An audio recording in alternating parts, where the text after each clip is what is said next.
Budget and Finance Committee meeting of May 26th, and I'd like to start with introductions. We will start at this side of the room. Good afternoon, everyone. My name is Gabe Lehman. I'm General Counsel and Executive Vice President for Cooking and Housing. Good afternoon, I'm Lori Wolf. I'm the President and CEO of the FOICA Group. We're your Nonprofit Assistance Center and State Association for Nonprofits. Shirley Nelson, Chair of Budget Advisory Commission. Mike Glover, Director of Office of Management and Budget. Mike Chadwick, Internal Audit. Patrick Flynn. Pete Peterson. Dave Trandy. Elby Gray Johnson. Tim Stevenson. Bill Evans. Forrest Dunbar. Alder Berry, Deputy Leasing Manager. And on the phone, Amy Dembowski. thank you. Mr. Moore, are you going to be giving a presentation? I don't have one, but I can hear this question. Okay, thank you. Okay, MOA financial status, the CFO, or just sitting on here, you want to, again. All right, maybe we'll come back to the update on 2016 budget, on the Thank you, Madam Chair. I have three items I'd just like to mention to the committee today. First of all, I passed out a book. I think, Madam Chair, you asked for a copy of a document that OMB has put together in the past. It is basically a summary of the results of first quarter. It's really divided into 5 sections. The first section has some of the assembly documents that were approved in first quarter. The second section includes all of the sort of budget documents that may be relevant, very much summarized. Then there's a section in there about property tax details by service area, and then there's more detail for all of the individual service areas, and then the last section is a summary of the school district's budget as approved. So all of this information is online, and if you'd like a hard copy, I've made them for you. If you're not going to use it, it'd be great. If you're not going to use it, let me know. I'm going to make sure that members of the Budget Advisory Commission are aware that at least 3 of those want copies of it. So I'm not going to go through it, but you've seen much of the information. If you do have questions, please just email me, and I'll get back to you with any information. So that's the first item. I just have one comment. As long as I've been around, I've never seen a book put together like this. As small as that? No. Well, Good. as I like small, it. but I mean, after first quarter budget revision, there's so much valuable Yeah. information. So I'm very, very thankful for this, and I like having a hard copy for now. Mr. Training? Lance, thank you. You're welcome. So the next item I want to bring is on your June meeting, you will see a report for through the month of April, monthly expenditures. I just want to kind of give you a preview of that. Through the end of April, we're about 33% through the end of the year. All departments, or the entire municipality as a whole for labor and non-labor is under the 33%. Some departments are a little bit over, some are under, and it's really just a reflection of the time of year. Many of those expenditures are they're sort of cyclical, and some of those haven't caught up, and you'll see that in the summary of the report there. So just want to let you know it's coming. We're trying to make sure that the Assembly's aware of how the departments are doing on each one of those. Much of the labor pretty much is underspent, and it's just because of the seasonality. So I want to make sure that you're aware of that. And then the last item, Madam Chair, if I could, I think you heard in the paper and recognized that the administration's hired a Chief Innovation Officer, Brendan Babb. Brendan started on Monday. Mr. Babb will report to me. His primary purpose is to help us with a variety of things, but one is that I have a task with him. He's going to help me review performance measures as they relate to the data that departments have. So when we're looking at performance measures for departments, he's going to help us make some refinements there. I've been introducing him to other departments who have data needs that they either are trying to compile or share, and he's very experienced in how we take that data information, not only in departments, but most importantly, get it out to the public. One of the things that I became aware of when he started is, he goes online to see what type of information the public is looking for. And really the 2 primary things we're looking for are restaurant inspections and pet licensing. So if we're not doing a good enough job getting those 2 things out, that'll be on the top of our list to make that better. But there's a lot of other information I know that we have that we want to share. So if you get a chance to meet Brendan, please welcome him. And if you have any questions about what he's doing or how he's doing it, please let me know. And I appreciate I have that. a question. Is he available now? Maybe he can come down and He is not say hello to available. us. He's not available now. Okay, thank you. Thank you, Madam Chair. I don't have anything You're else welcome. for the You're body. welcome. Okay, I'd like to recognize that our, oh, I'm sorry, Mr. Evans. Yeah, just real quick. For what it's worth, if you're gonna be in charge of Mr. Babb, I would look to Boston. I saw a report on what Boston's doing with their sort of analytics and how they're running their city, and it seemed like a really impressive, looked pretty expensive, but it looked very impressive, so. I have what seen it's it, worth. Mr. Evans, I have seen it, I've seen a couple of them, it is very good, they have, I mean, yeah, they have some, they're doing it right over there. Thank you, Mr. Evans. Mr. Dunbar? Thank you, Madam Chair. You might not be the right person to ask this question to, because you have a section here on the school district budget. I'm curious if you could explain a little bit how, my understanding is that the state legislature is likely to cut the DSA. And so the $3.9 million reduction from us, but that also means, is that right, $700,000 that we can no longer collect on property taxes. And so if that's the case, we've already sent out the property tax bills. How is that, how are we going to, do we return that money, or how does that process work? Well, it could happen a couple ways, Mr. Dunbar. First of all, I'm still trying to, I think we should all figure out if it's actually gonna happen. We have to figure out what the legislature's gonna do. And then the VSA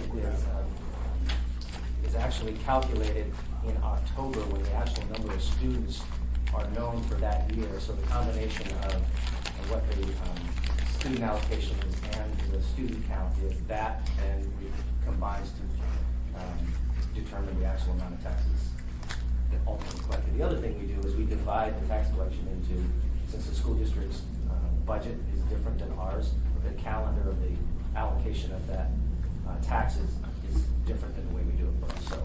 So we haven't nailed out those tax bills yet. Yeah, tax bills have been mailed out, but if there's any change in the legislative action or a significant reduction in the student count, then we'll have to have a conversation about the tax collection. Thank you, Mr. Wilbur. Mr. Dunbar, Mr. Training? It's $770,000. I had to figure out the numbers for me, but it's not a matter of we can't raise the money, because we can tax it enough, we just can't give it to the school district. Federal law stops us from giving, and state law stops us from giving it to the school district. Even if we wanted to, we can't give it to them. Thank you, Mr. Training. I'd like to, for the record, recognize that Mr. Weddleton has joined us, and also our Chief Fiscal Officer. This is perfect timing, because you're next on the agenda. Madam Chair? Madam Chair? Excuse me one moment, Mr. Flynn. Yeah, may I follow up on Mr. Dunbar's Certainly. question? Lance, if indeed there is a reduction in the base student allocation, then I think we can safely assume that at least $700,000 cannot be allocated to the school district based on our level of taxation. Recognizing that first half payments are due June 15. Is there a way that's feasible, and maybe you need to get with finance on this, is there a way to adjust the second half mill levy, the August mill levy, if that indeed comes to pass, to reflect that reduction? Because otherwise we're collecting it and have to figure out a way to get it back to taxpayers, I think.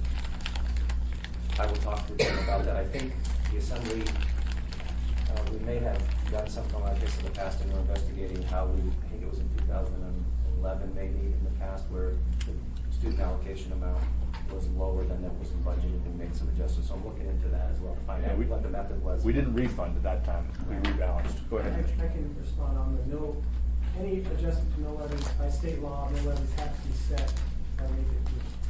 So you can't adjust it after May 15th for the current tax year. Thank you, Mr. Moore. Thank you, Mr. Flynn. Mr. Harris? Thank you, Madam Chair. I think I'll keep my remarks about the financial status of this topic brief. We're in good shape, paying our bills on time. Looking forward to those first series of tax payments to be received starting in mid-June, and I believe starting next month we'll start having sort of financial updates with respect to where we're at on track for the year. So that would be really all I have to say. I think we're in fine shape. Thank you, Mr. Harris. Well, I'm really happy that we're paying the bills on time. It's a good thing. Okay, next is the report from the Budget Advisory Commission, Ms. Nelson. Thank you, Madam Chair. We met met in May, and I think probably the only thing that was of importance at that particular meeting was a report from Andy from the Anchorage School District regarding the bonds, because they were turned down by the voters in the last election, what the school district wants to do to approach, are they gonna reissue them, and also the upcoming ones that they had already planned for the future, which we had heard was 80 million on that one. So at our next meeting, we don't know, we're not having a June meeting, but we're hoping that we'll do a July meeting, and Andy will have an update. He was hoping to by then as to how they will address the bonds and so on. And other than that, I don't really have any other report. Thank you, Ms. Nelson. Mr. Trainer? Surely if they do decide to request that somebody to send the bonds back out, it's not a matter of them doing it, they'd have to come to the assembly. Correct. We all have to decide if we want to send the bonds out. Just from my perspective, what's changed since the voters last time said no, nothing. And I've told the Norman school board members that something has to have changed for us to go back to the voters and ask them, are you sure you meant no? So anyway, just an idea. And my concern was because I heard they wanted to put on the November ballot. Mhm. If that gets turned down, what does that mean then for the April ballot too? So it'll be an interesting time for us. Correct, yes. Thanks, Shirley. Thank you, Mr. Trainer. Next time I received an SAP project report from Mr. Durham. Mr. Durham is on for us. That's just fine. We've got plenty of time. Good.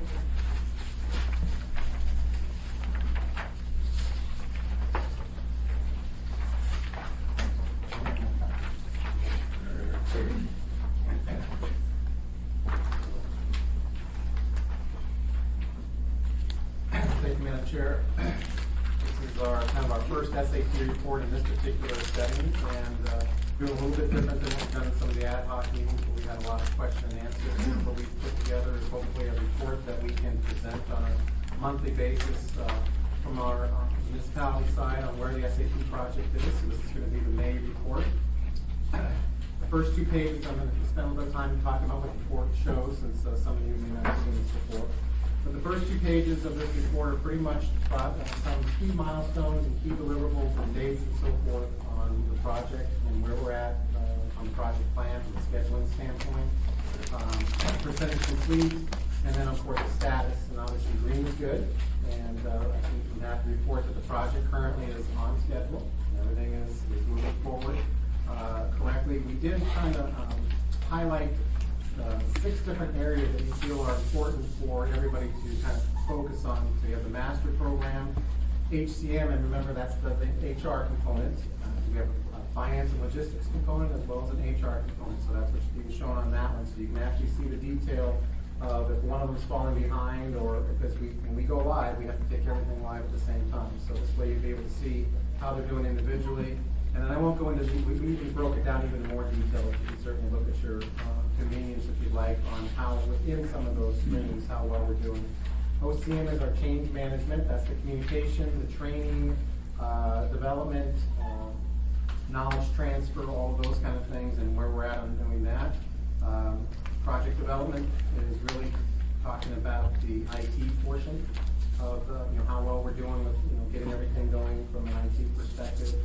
And then lastly, which we haven't started yet, but when we get into the last 2 phases of the project, which will be the testing phases, where we broke that down. We feel these are kind of critical breakdowns that you would want to have kind of an update on and see how well the project is progressing and as a whole, as well as these different functions. So I would say that we are a little bit ahead schedule, but things do happen. There are a lot of things that are outside of these things, this particular streams that we're dealing with as well on a continual basis, and we're watching and monitoring those and making decisions. It was real important that the Assembly approved the ECM and the CAVA memos this week, because those have very strict timelines that are built into this schedule. So not having that done would have had some impact in the future. So that has been accomplished, certainly has moved us forward in those particular areas as well. On the 3rd page, there's the financial status. just be something I want to flesh out a little bit more. We want to give you a month's worth. We've had a situation where at SAP where we had to relook at some of the way things are being billed and some of our invoices and so forth. So we were only able to show the last week, but as you can see from the week there, our goal here is to show you what was budgeted, what our actual spend was, and then whether that was above or below the anticipated numbers. So as you can see, for the first week that we finally settled on last week, we were about $22,000 under what we anticipated, what was budgeted to spend, which is, I think it was brought up earlier, are we ahead of schedule under budget? Well, last week we were on schedule and under budget. So those are good things to be able to do. When we do the report next month, we'll have an entire month's worth, so you can kind of see how the trending is going and so forth. The community staffing number we will also be showing. We're doing that on a monthly basis as well. We have to currently run those numbers to be able to put in there, so you'll be seeing the usage of those funds from the community staff going forward as well. And on the last page there, we wanted to kind of show you and always keep you aware of where we are in the timeline and how we're progressing and what work streams. So the top table there has kind of a moving bar that'll move as we go through the project. We're obviously in realization, which is kind of the orange section right there. That is it's a 7-month timeline to be able to do that. So we are pretty much in the beginning portion of that still, but we are progressing and we will move through. As we get to some of the later stages, when you start talking about training and the testing, some of those will be overlapping as we go through those. And then we thought that this might be something interesting, just to kind of see where we're at. We actually just added this chart yesterday to our TMO deck. It kind of shows week over week what areas we actually, what progress we made, so that people can see in what particular areas. So as you can see, the kind of the pinkish area was last week on the 18th where we were at, and then the amount of work that was completed in each of those work streams over the last week. So it gives you, the other one is giving you, the detail is giving you where are we at in the entire project at this point in time. This one kind of tells you where did we make our progress over the last week. So you can kind of see where the efforts are being focused on and how we're progressing on these streams. Does anybody have any questions? Mr. Evans? How am I to interpret the question marks under the duration? What does that do? When SAP puts that together, it's kind of when it's a year out or so forth, it's kind of an estimate. So they're basically saying on that first one, 395 days approximately, and they use a question mark to kind of symbolize that. You can see the smaller duration ones. I mean, a couple of them still have question marks as well as they're going through this. The plan is always being continually developed and be updated on an ongoing basis. Thank you, Mr. Evans. Mr. Bosky, do you have any questions? No, I don't. Thank you. I have a question. You mentioned that we're on schedule, which is really great, and we're under budget, $22 million, which is even greater. Can you give us a 22,000. Oh, I thought I heard 22 million, and that's why I'm like, oh, I want detail on that. But if it's 22, water. But if it's 22,000 for that week. For that week, okay. Then I don't have a question. Okay. Mr. Flynn, are you raising your hand? Nope, just stretch it, thank you. Okay. Nobody else has any And questions? I will say the cost is going to continue to go up on a weekly basis. We started with a kind of a realization phase, we're prepping and so forth. As we get the functional specs prepared and we start bringing the development from offshore online, the number of people on the project is going to spike substantially here, probably in about a month. And then obviously the cost that goes along with that. After we get the system configured and we start getting into the testing, then we'll kind of start moving back down again. But we are going to have a pretty significant side. Right now, we're averaging about 40 to 45 people on the consultant side of the project. There's 115 roles that are identified to be able to at the peak. So there's quite a bit of work that's going to be coming here pretty soon. Thank you. Mr. Peterson. Thank you, Madam Chair. And this is not necessarily budget related, but there was a meeting of employees up in the mayor's conference room yesterday, a pretty good sized group of them, 100 or something. And I kind of snuck in there just to try to get a little feedback from some of the employees to see, how morale was about the progress of this project. And I was actually fairly satisfied that there didn't seem to be a lot of negative questions asked from employees. And the mayor did stop and stick his head in the meeting for a minute or so, and so I think I think they're understanding that we are making progress, and we are going to reach the deadline, hopefully on time, maybe ahead of schedule. I read approximately 10 different presentations across the municipality. We're taking a very aggressive stance to try to communicate. We've always heard we don't have any communication, so I go out and I've been doing presentations at the utilities, plans, here, that was one yesterday, and we're getting a lot of really good response about the fact that we're coming out and we're updating them, and we're also letting them know where they can go get the information themselves, because we have a SharePoint system on Universe that people can go out there and get that information. So we're really, really trying to get the word out, keep people informed, keep them enthused about this particular project, especially since the number of years that they have behind them, to try to keep them morale going. It was a very informational presentation. Thank you, Mr. Peterson. It wasn't the pizza that brought everybody. Yeah, it was. Just kidding. Thank you, Mr. Kern. But anyway, I just wanted to make one comment, because we're probably going to see more contracts that come before us, correct, on the project? I think you've seen most of them at this point in time for the rest of this year. There might be one or two additional ones that are coming, but the ones that were part of that we were planning for and knowing about, the ECM and the CABA were the really big ones that we had on there. There might be a few smaller ones, but at this point, none are scheduled. Right, and if there are a few smaller ones, we already appropriated money for those contracts, so it's not like we're appropriating more funds, we're just approving the contract. Thank you. Any other questions before we move on? Thank you again, Mr. Kern.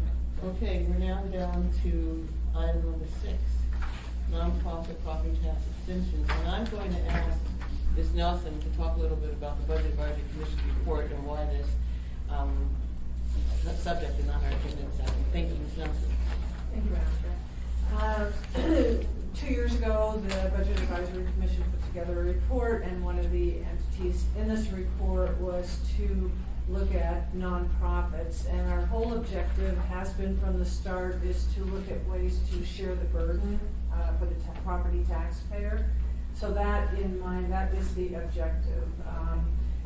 As we know, the 501c3s, we were looking at maybe clarifying what makes a 501c3, and I think to this day that's still one of the objectives of the report for the commission, is to look at it. So we put together a binder, and it has all of the exemptions for the city, the municipality of Anchorage, with the type of exemptions such as education or charitable and so on and so forth.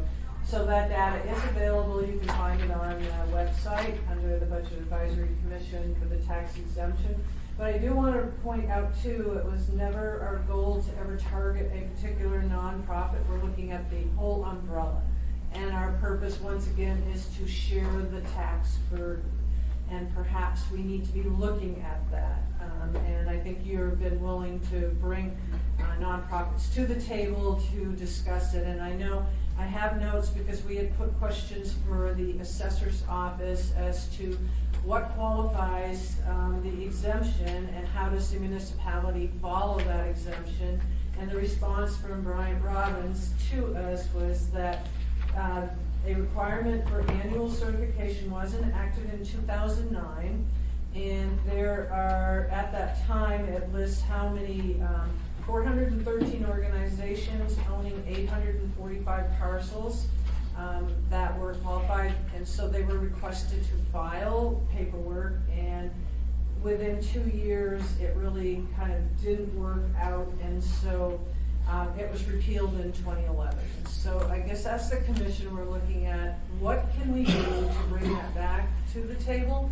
Is it even necessary to have that kind of follow through? But I think it needs to be a discussion, and we do realize there are state statutes as well, so that's included in there. And so, but once again, the whole objective is, can we look at it and look at the end result of sharing the tax burden? And part of the report also brings up payment in lieu of taxes. And we did do a study Brookline, Massachusetts, and I know, of course, you had commented on it, why would we choose that? And it really wasn't to compare apples and oranges and so on, but it was just one that is doing a similar project, payment in lieu of taxes, which is all volunteer for 3 areas: public works, safety, maybe snow removal, fire, and police. And so they have an excellent program, and we just use that as a study group to look at it. And I think that's one of the suggestions that we have come forward with the commission, is perhaps we can have some of these voluntary contracts in the future would be something. And once again, the objective being to spread the tax burden. So we do reiterate, it's an educational tool for everyone that has a lot of information in there. We are not targeting any particular group. We are not targeting nonprofits. We're just using it as a tool to educate everyone as to what is out there, who is being exempt, what dollar amount is, and how can we maybe perhaps even that out a little bit. So I don't know if you have Thank questions. you, Ms. Nelson. I don't see anybody's hand up, any questions, but let me go back a bit, okay? Just for those new members here. One of the issues in that report was the fire sprinkler exemption. And we had discussion at this committee level on the fire sprinkler exemption, and we got a lot of feedback from property appraisal, and we found out there was like $500,000 plus worth of, dollars out there. I mean, fire sprinkler systems. And what the results of our discussions, and we talked about it at several meetings, was that we were successful in getting a bill, which probably isn't going anywhere this year, maybe not even next year, to allow municipalities the option of whether or not to use the fire sprinkler system. So that's what happened from that particular recommendation from the Budget Advisory Commission. With that said, we have 2 representatives from the nonprofit world, and I got your name, so whoever wants to speak first, please just say who you are, and feel free to make any comments that you want based on what Ms. Nelson had to say. Thank you. Thank you for the opportunity to speak, Madam Chair. I'll be brief and offer that I'm happy to have longer and more in-depth conversations with lots more data and information as you all wander into this conversation, if you choose to wander further into this conversation. So for those of you that don't know me, I'm Lori Wolf. I was born and raised in this lovely town, and I have a strong commitment to the whole nonprofit sector across the state of Alaska, and we are based up in Mountain View, but we serve the whole state. This is a conversation that is maybe new for Anchorage, but is not new across the country, and as our conversations have around smaller and shrinking budgets across the state, this has become more and more of a conversation across our state. As you might guess, we are diametrically opposed to any conversation that about pilots or fees or assessments for any of those reasons, because we actually relieve the burden of government in so many ways already, far beyond any tax that we might pay. I encourage you all to just think about your daily life yesterday, and I guarantee that somewhere in your daily life yesterday, you ran in and into a nonprofit, you dealt with a nonprofit, there was some part of your life that had some connection to the nonprofit sector. Maybe it's where you bank at a credit union, or whether your kids go to school at a child care center, or the softball league you play on, or the Rotary meeting you go to, or the Chamber of Commerce conversation that you've had. Every single one of those, plus all the human service organizations that you know, for all the issues that you care about in this community, about making it clean, safe, a great place to live, work, and play. All of those are nonprofits doing all of that work.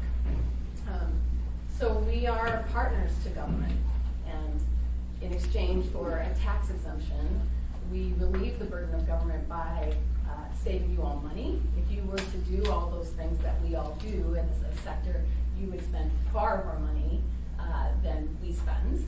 Every dollar that we receive through charitable giving, through cost savings around property taxes, or money that we earn through fee for service, is all reinvested back into the community.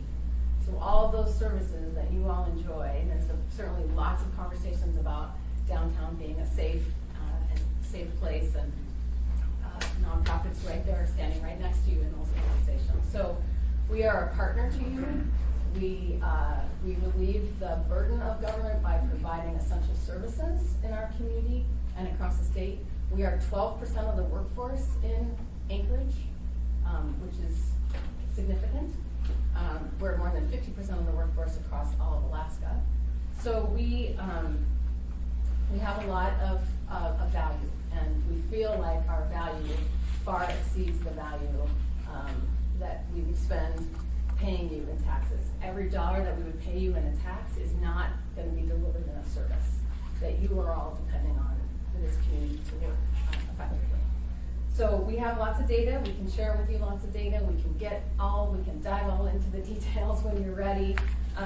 But I offer you our organization as a partner to you in that conversation. We'd rather have these conversations with you than against you. We want to have them. We want to come to an understanding. The IRS has clear definitions of what makes a nonprofit. We are following all of those definitions. There are clear definitions of what makes a charitable organization a 501c3 as opposed to a C4 or any of the other 27 different kinds of nonprofits in our country. The IRS is quite clear about that.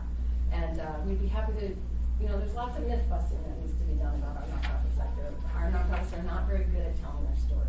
So we're happy to help you learn about them. Thank you, Mr. Flynn. Thank you, Madam Chair. Lori, good to see you. Lovely Sort to of. see you too. And of course, I've been supportive of leveraging our nonprofit community to deliver services more efficiently than we can. But one of the things you mentioned piqued my interest. Mr. Moore, are credit unions in fact exempt from paying property tax on their facilities? I don't know that myself. The assessor's office handles all the exemptions, and off the top of my head, I don't know. Because that, to me, there's a nonprofit and then there's a nonprofit. They're not a C3. Okay, so they shouldn't be exempt. Depends how you're defining this rule. Okay, and I think that's the nature of the conversation that Ms. Nelson has and the Budget Advisory Commission has initiated, which is there's a nonprofit, which we think of as providing human services and that sort of thing. They're charitable 501c3 Yeah. organizations. There are 27 different kinds of nonprofits Right. in this country. But some of the things that are ostensibly nonprofit probably don't meet the common sense test for a property tax exemption. And I think the credit unions, exhibit A for that. I mean, they're huge institutions. Alaska USA is the largest financial institution in the state of Alaska. There is no way that they should be exempt from paying property tax in my mind. And I'm sure all my banker friends would agree with me. So I'm not here to split hairs about the sector. I represent the whole sector. And I'm certainly, I think, if you invited Leslie Ellison here from Credit Union 1, I think she'd have a lot of really compelling information for you about how they serve the greater good. So She's done a wonderful job establishing a branch in Mountain View. I very much appreciate it. I encourage you to talk with her. But that said, anyway, I think the nature of the conversation is, for example, the UUs come in every year and they make their own payment in lieu of taxes, and we certainly wouldn't turn that away if other similarly situated institutions chose to, on a voluntary basis, as Ms. Nelson indicated, is the program apparently in Brookline. Setting up that mechanism and formalizing it, I think, is an entirely reasonable thing to do, and I think certain segments of the nonprofit sector should be encouraged to take advantage of that. Not saying Success by Six or Campfire or Little League or those guys, but certainly some are in a position, I think, to be contributing to the overall revenues of the municipality. Thank you, Mr. Flynn. Just for your information, Rose passed out the state statutes that shows all the. I did, and I didn't see credit union in here. Yeah. But I also didn't see pastors' homes either, and yet somehow that made it. It will be in the report, if you Yeah. pull it up, because we have all the parcel IDs Yeah. and so on and so forth. So it breaks it down and it tells you the exemption classification. Yeah. If I may, just one example too, Annie Holloman, everyone knows in the union, president of the teachers union. And that was just an example. He and I had a conversation, and I'm just bringing this to the table. They own a building, and it is exempt from property taxes, and he said we should be paying. Of course, now whether that will happen or not, but in conversation that was, and he said that's reasonable. But if you look at, so they own the building and is exempted under education, but he says we really should be paying property taxes. And those are the kind of things that we are looking at. Thank you, Ms. Nelson. Thank you, Mr. Flynn. Mr. Trainee? Dan, how often do they have to recertify not-for-profits? Every 2 years, every 3 years, or never?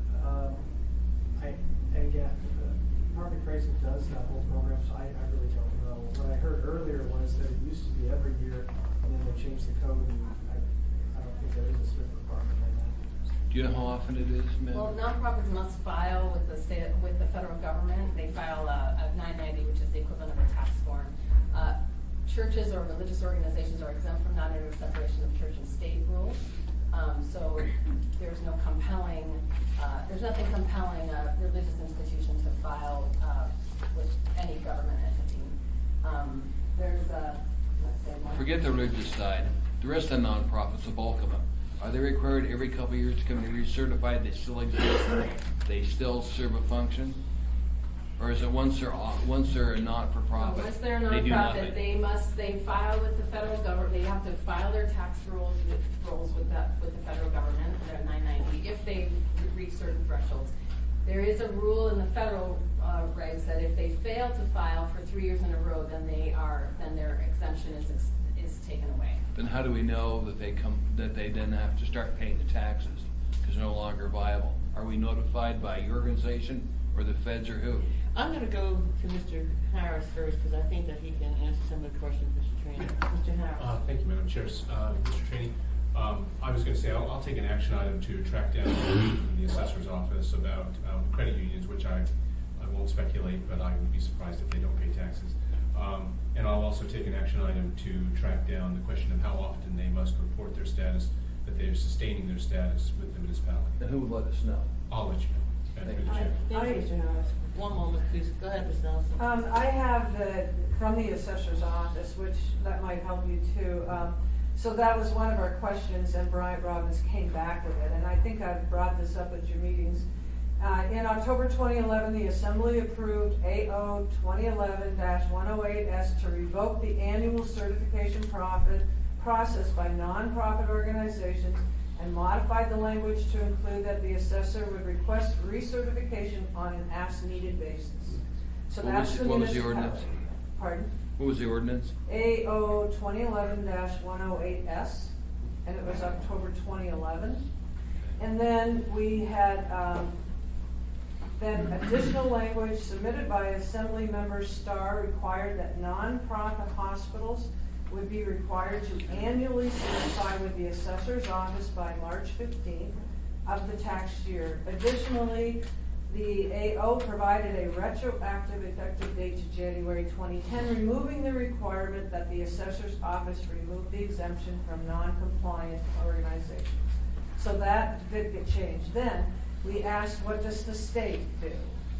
Are we granting exemptions to state nonprofits that do not have a 501c3 exemption, and why? Yes, state statute or municipal code does not require IRS 501c3 status. The division has accepted a certificate of incorporation, nonprofit corporation from the State of Alaska Department of Commerce and Economic Development, Division of Banking, Securities, and Corporations as confirmation of nonprofit status.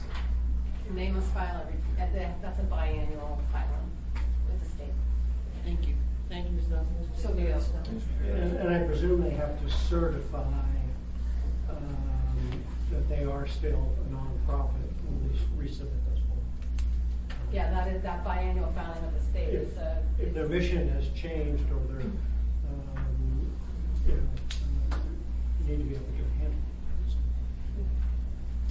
Thank you, Mr. Steele. Sir, would you like to make some comments? Before you do, Mr. Chadwick. Thank you, Madam Chair. I just want to remind the Assembly that about that same time, the Internal Audit Office issued a report regarding property appraisal and the recertification of the nonprofits. And when we reviewed those files, we found that the documentation was often incomplete regarding the certifications of nonprofits at that time. Thank you, Mr. Chadwick. Sir, would you like to talk? Yes, Madam Chair, thank you. So my name is Gabe Lehman. I am Executive Vice President and General Counsel for Cook Inlet Housing. To this very point, it's my understanding that nonprofits were required to recertify with the muni each year regarding their nonprofit use for owned property, just every year. That was revoked because, as I understand it, it became a really cumbersome process, not for those nonprofits necessarily, but for the municipality. As a matter of fairness, does it make sense to ask nonprofits to recertify on some regular basis as to their use of property? Sure, why not? That's fair, so long as the process to do that is something that makes sense both for the municipality and for those nonprofits. I'll also say, coming from a housing authority perspective, because Cook Inlet Housing Authority is a regional housing authority under state law, just so it's clear, we do pay pilot on properties that we own. We do actually, in fact, pay property taxes on low-income housing tax credit properties that are developed here in municipalities. We have some limited exceptions and exemptions for vacant, undeveloped property, seeing as how that doesn't require a whole lot of municipal service. I will just for a moment take a step back and speak to the nonprofit sector, the 501c3 kind of traditional idea of a nonprofit, rather than the housing authorities side. And I just want to emphasize something that Lori has said here. Those exemptions being granted to nonprofits aren't something that the municipality is just doing out of the good of its heart. It is essentially recognition of the benefit that those nonprofits provide to the community and to the municipality itself. And that's both social, but it's also economic. There is a measurable fiscal impact to the municipality for encouraging nonprofits to operate and deliver services within the municipality. I also want to take a moment to recognize the Budget Advisory Commission and just say thank you for the work that you've done. As a taxpayer, it's pleasing to see that there's a degree of fiscal responsibility. The sector is fully behind taking a look at all of these exemptions, including the nonprofit exemption, determining why they're being made, does it make sense to make them, what's the benefit to the municipality. We support that 100%. What we're here to tell you today is that providing tax exemption to nonprofits allows those very thin margin businesses. And thin margin not in terms of profit, but often in terms of just keeping the doors open and delivering services, to actually get those services out to serve your constituents here in the municipality and to keep the cost of the municipality as low as possible. With that, thank you, Madam Chair. You're welcome. Thank you, Mr. Lehman. Yes, ma'am. Thank you. Mr. Flynn. Thank you, After. And, just so we're clear here, I mean, a couple of us at least worked pretty hard to preserve the municipality's community grant program, which was the previous administration all but tried to eliminate. And we kept it alive because it supports nonprofits. And we were leveraging our scarce public dollars with the private sector dollars to provide services at a low price. I am curious specifically about CHA. My understanding, and correct me if I'm wrong, is a lot of the properties that you develop and then sort of sell to the residents, you actually maintain ownership and they're basically buying a long-term lease. Is that? So through the chair, Mr. Starr, Cook Inlet Housing Authority used to have one of many of the programs that we operated. It was one in which we would typically buy a deteriorated property. You know that we did a lot of work in that, and we focused on buying the worst of the worst deteriorated properties. Typically, we would work with the fire department or police and try to identify problem properties, demolish those in their place, and typically we're talking about absentee landlord-owned maybe a fourplex that was just not being kept up. We would demolish that, replace it sometimes with a multi-unit structure, but often with a single-family home, and try to promote additional home ownership within that community. We did have a model in which we sold the improvements to that homeowner and retained the land via an underlying land lease. But for really technical reasons related to appraisals and other issues, we discontinued that practice and instead opted to preserve affordability for those parcels by integrating a right of first refusal to repurchase those homes upon their future sale. Okay. So in the cases where you still retain those underlying land ownership and so on, how are those treated from a property tax basis? Is the value of the home taxed but not the land because it's owned by a nonprofit CIHA, or what? So the value of the improvements is taxable, and it's taxable to the individual that actually owns those improvements. The underlying land, this is about valuation rather than exemption. I mean, first and foremost, property that's owned by a regional housing authority that's in use for affordable housing purposes is exempt under state law. That aside, this is an issue really of valuation more than anything else, because that property is developed, it has a home on it, so the value of that underlying land lease is essentially nil. There's nothing else that the housing authority can do with it. It doesn't have any other value, right? All of the value really is in the improvements and the ability of the family that owns those improvements to utilize the land that they have leased. Doesn't really answer my question. I know you read your little green card we send out, right? We value the land, and then we value the house on the land, right? So the structure on the land, an apartment building or whatever. So, same thing with one of these houses. A lot of them in my district. I appreciate it, by the way. Thank you. There's going to be a line for the land, which has value. Whether you can use it for something else or not is really an issue here. It has value, and then the structure on top of it.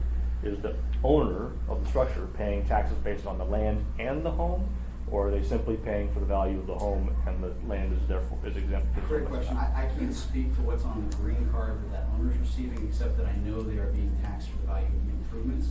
I don't know if they're being taxed for the value of the land or not. I will tell you that I do not believe we're receiving green cards for that land. I'd also suggest that maybe we take a look at this and follow up with you.